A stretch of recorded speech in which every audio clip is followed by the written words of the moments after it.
تو میں کیا عرض کر رہا تھا؟ میں یہ عرض کر رہا تھا کہ دیکھو یہ ساری خلافتوں کے خاتمے ہوئے اس لیے کہ گراؤنڈ ریئلٹی کو نہیں دیکھا گیا. یہ نہیں دیکھا گیا اگر ہم اپنا غصہ جاری کرتے ہیں, ظالم سے انتقام لیتے ہیں, تو اس کے سائیڈ ایفیکٹ کیا ہوں گے, برداشت کر بھی سکتے ہو کہ نہیں کر سکتے.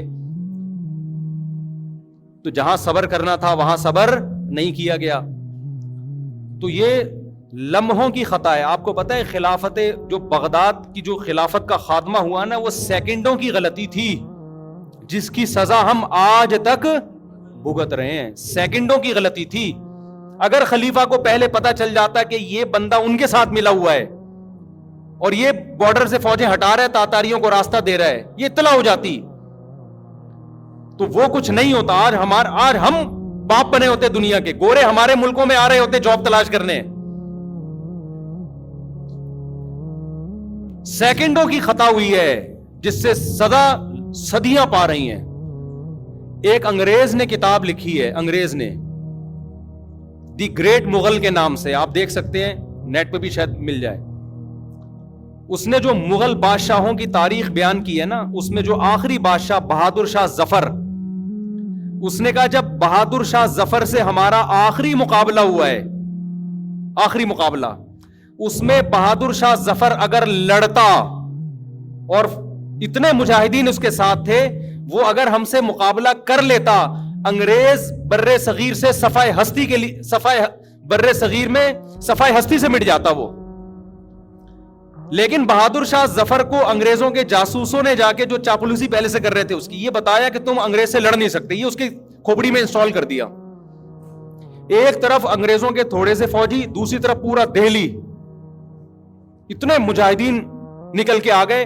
بہادر شاہ ظفر نے ان کو گوروں سے لڑنے سے منع کر دیا اور بہانہ کر کے نکل لیے پتلی گلی سے کہ میں نماز پڑھنے جا رہا ہوں, عصر کی نماز پڑھنے. یہی ہوا تھا واقعہ. اس نے کہا میری عصر کی نماز رہ گئی, ادھر دیر ہو رہی ہے, میں کیا کر رہا ہوں, نماز پڑھ کے آیا. انگریز نے کیا کیا تھا کہ بہادر شاہ ظفر کے پاس کچھ ایسے لوگ بٹھا دیے تھے جو ہر وقت اس کو انگریز سے ڈراتے رہے کہ انگریز بہت پاورفل ہے. حالانکہ اتنا پاورفل تھا نہیں. مسلمانوں میں تو لڑائی میں کون مقابلہ کر سکتا ہے بھائی, سارے پٹھان جتنے, سارے پنجاب کے لوگ, چودھری وڈیرے, سارے امڑ آئے تھے. بولا ایسی کی تیسی کہاں ہے بھائی, کدھر ہے انگریزوں کے فوجی. لیکن امیر تو خلیفہ تو وہ تھا نا, بادشاہ تو وہ تھا, اس کا آرڈر ہوتا تو لڑتے. اس نے ٹوپی کرا دی. سمجھ رہے ہو, یہاں بھی سیکنڈوں کی خطا ہوئی اور سزا صدیوں نے. پورا ہندوستان مسلمانوں کے ہاتھ سے نکل گیا اور اس کا نقصان انڈیا کو بھی ہوا ہے. آج ہندو خوش ہوتے ہیں کہ مسلمانوں کی حکومت نہیں ہے. مسلمانوں کی جب حکومت تھی ہندوستان زیادہ ترقی کر رہا تھا. اس وقت ہندو, مسلم, سکھ, عیسائی زیادہ چین سے امن سے تھے. آپ کو یقین نہیں آتا, انگریزوں کی تاریخ اٹھا کے دیکھو. انگریز کہتا ہے ہندوستان پہ جو مسلمانوں نے حکومت کی ہے, اتنا شاندار دور ہندوستان پہ کبھی بھی نہیں آیا, اتنا امن اور ایسی ترقی تھی.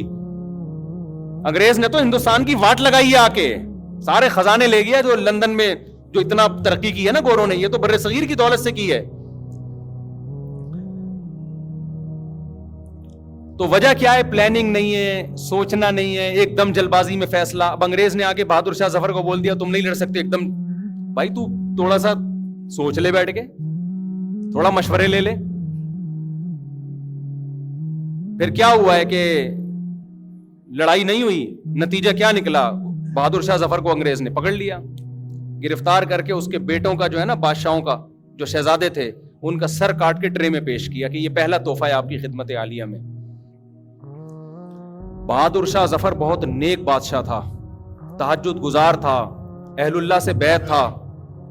اتنی نیکی بھی اس کے کام نہیں آئی. کیوں؟ بہت بڑا فالٹ کیا ہے کہ پلاننگ نہیں ہے. ملک کو بچانے کے لیے جو کچھ پہلے سے تیاری ہونی چاہیے وہ نہیں ہے. اللہ تعالی کا دنیا میں اصول یہ ہے کہ جو اسباب اختیار کرے گا وہ کامیاب ہوگا, جو اسباب اختیار نہیں کرے گا اس کی تہجد اس کے کام نہیں آئے گی. سمجھتے ہو کہ نہیں سمجھتے؟ اس لیے ہم لوگوں سے کہتے ہیں دین کے علم کے ساتھ دنیا کا علم بھی ضروری ہے. آپ بہت نیک بھی بن جاؤ نا, پالیسیاں دنیا ہی کی چلیں گی آپ کے اوپر.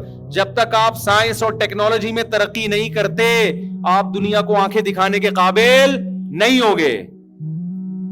یہ بھی ضروری ہے, نماز روزہ یہ تو زیادہ ضروری ہے, اس کی میں نفی نہیں کر رہا, ورنہ تو مادہ پرست بن جاؤ گے، لیکن وہ بھی ضروری ہے. تو غصہ جب حد سے بڑھتا ہے تو کیا ہوتا ہے میرے بھائی؟ تباہی. حکومتی سطح پہ ہوگا، صدیوں پیچھے مسلمان چلے جائیں گے. اپنی گھریلو زندگی میں ہوگا، گھر ٹوٹتے ہیں اس سے، رشتے ٹوٹتے ہیں اس سے. اسی وجہ سے رسول اللہ صلی اللہ علیہ وسلم کے پاس ایک صحابی آئے، عرض کیا یا رسول اللہ مجھے کوئی نصیحت کیجئے. آپ نے فرمایا لا تغضب، غصہ مت کرو. کیا مطلب؟ کیا کرو پھر؟ غصے پہ کنٹرول کرو، پھر سوچ بچار کے فیصلہ کرو، تمام پہلوؤں کو سامنے رکھ کے. غصے میں فیصلہ نہیں کرو. نبی صلی اللہ علیہ وسلم نے ایک صحابی کو دیکھا. دیکھیں ہر برائی کی ایک الٹ ہوتی ہے نا، ضد ہوتی ہے. ارے کنجوسی ہے نا، ایک برائی ہے نا کنجوس ہونا، اس کے اپوزٹ کیا ہے؟ سخاوت ہے نا. تو بولیں گے تو پتہ چلے گا نا یار، بولیں نہیں بھائی سخاوت اس کی الٹ ہے نا. بزدلی ایک عیب ہے، اس کے الٹ کیا ہے؟ بہادری. دیکھو کچھ لوگ بزدل بھی نہیں ہوتے، بہادر بھی نہیں ہوتے، نیوٹرل ہوتے ہیں، نارمل سے ہوتے ہیں. کچھ کنجوس بھی نہیں ہوتے لیکن سخی بھی نہیں ہوتے، نارمل سے ہوتے ہیں.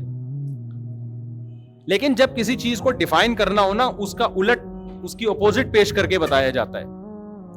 غصہ جو ہے نا، غصہ، اس کا اپوزٹ کیا ہے؟ الحلم والاناہ، بردباری اور جلد بازی سے اجتناب.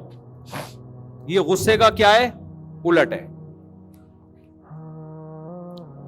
کہ جب بھی آپ نے کوئی ڈیسیجن لینا ہو، کوئی فیصلہ کرنا ہو، غصے کو رکھو سائڈ. بیٹا ویڈیو تو نہیں بنا رہے؟ غصے کو آپ کیا رکھو؟ سائڈ. جب غصہ ٹھنڈا ہو جائے پھر آپ کہو کہ اگر میں اس کے ری ایکشن میں یہ کرتا ہوں تو پھر اس کے ری ایکشن میں کیا کیا ہو سکتا ہے. سالے پہ غصہ آیا، اگر میں نے رکھ کے ایک لگا دیا، 5 انگلیاں اس کے چہرے انور پہ میں نے چھاپ دی، غصہ تو کہہ رہا ہے لگا دے.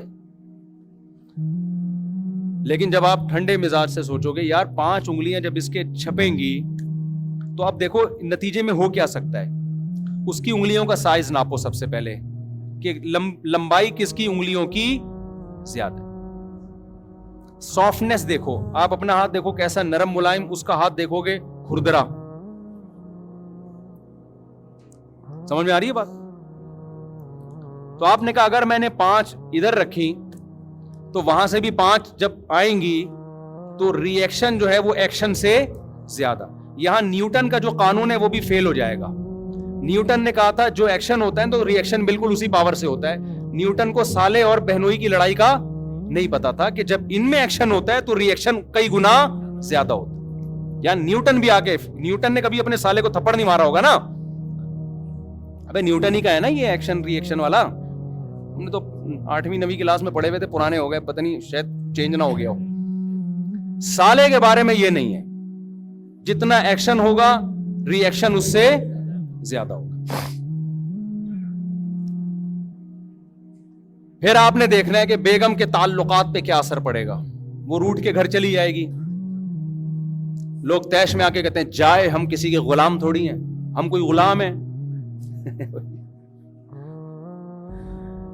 ہم کوئی غلام ہے. جائے چلی گئی، 15 دن گزرے، 20 دن گزرے، اب آپ کو یاد آنا شروع. آپ نے 4 شادیوں کے بیان سنے ہوئے تھے کہ کوئی بات نہیں ایک جائے گی 3 اور کر لوں گا. لیکن جب آپ رشتے لینے کے لیے گئے تو ٹھینگے کے علاوہ کچھ بھی نہیں مل رہا. آپ خالی جذبے سے تھوڑی ہو جاتی ہیں 4، اگلا بھی تو راضی ہو نا. اگلا کہاں راضی ہوتا ہے؟ اب آپ کہنا ادھر کے رہے نا، مفتی صاحب نے نہ ادھر کا چھوڑا نہ ادھر کا چھوڑا. اب آپ جا رہے ہیں بیگم کو منانے کے لیے، تو بیگم جتنی پہلے باپ بنی ہوئی تھی نا، اب آپ کا دادا بن کے گھر میں آئے گی. وہ دیکھ لے گی کہ اس کے اندر جتنا دم تھا میں نے اپنی آنکھوں سے دیکھ لیا، اس سے زیادہ یہ کچھ بھی نہیں کر سکتا. اب وہ پہلے سے زیادہ آپ کے باپ بن کے زندگی گزارے گی. بولے گی اب اس کو دیکھ لیا، یہ اس سے زیادہ کچھ نہیں ہے، اس میں تپڑ نہیں ہے. تو بہتر نہیں تھا کہ پہلے ہی غلامی کر لیتے؟ کیا خیال ہے؟ پہلے ہی ایکسکیوز کر لیتے. جنہوں نے ایکسکیوز کیا نا بیگم کے سامنے 100 سال جی ہیں. وہ ایک آدمی کی عمر تھی 100 سال نا, تو 100 سال ایج تھی اس کی. سالگرہ کے موقع پہ لوگوں نے اس سے انٹرویو لیا کہ یار تم 100 سال تک کیسے زندہ ہو.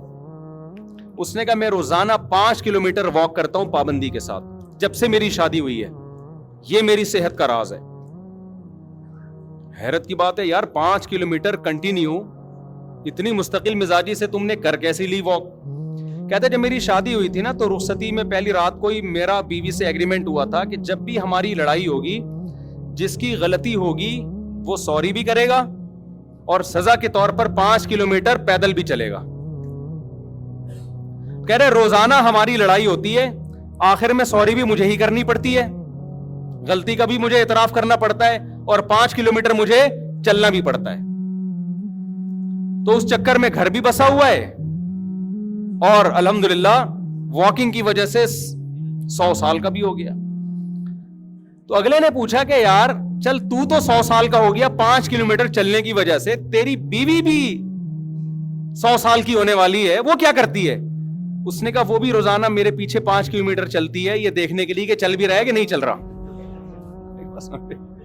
عورتیں نگرانی بہت کرتی ہے نا, وہ یہ دیکھنے کے لیے چلتا ہے کہ چل رہا ہے کہ نہیں چل رہا. عقل مند آدمی تھا نا.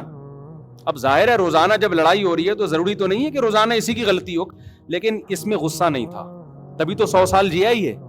اس نے کہا بھاڑ میں جائے جس کی بھی غلطی ہے, سوری کر لو, فائدہ کس کا ہو رہا ہے, اپنا ہی ہو رہا ہے.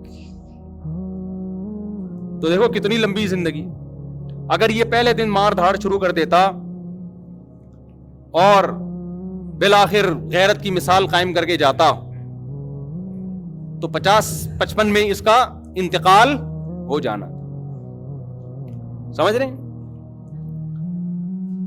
تو غصہ جاری کرنے سے پہلے انسان دیکھ لے کہ اس کے سائیڈ ایفیکٹ زیادہ ہیں یا فائدے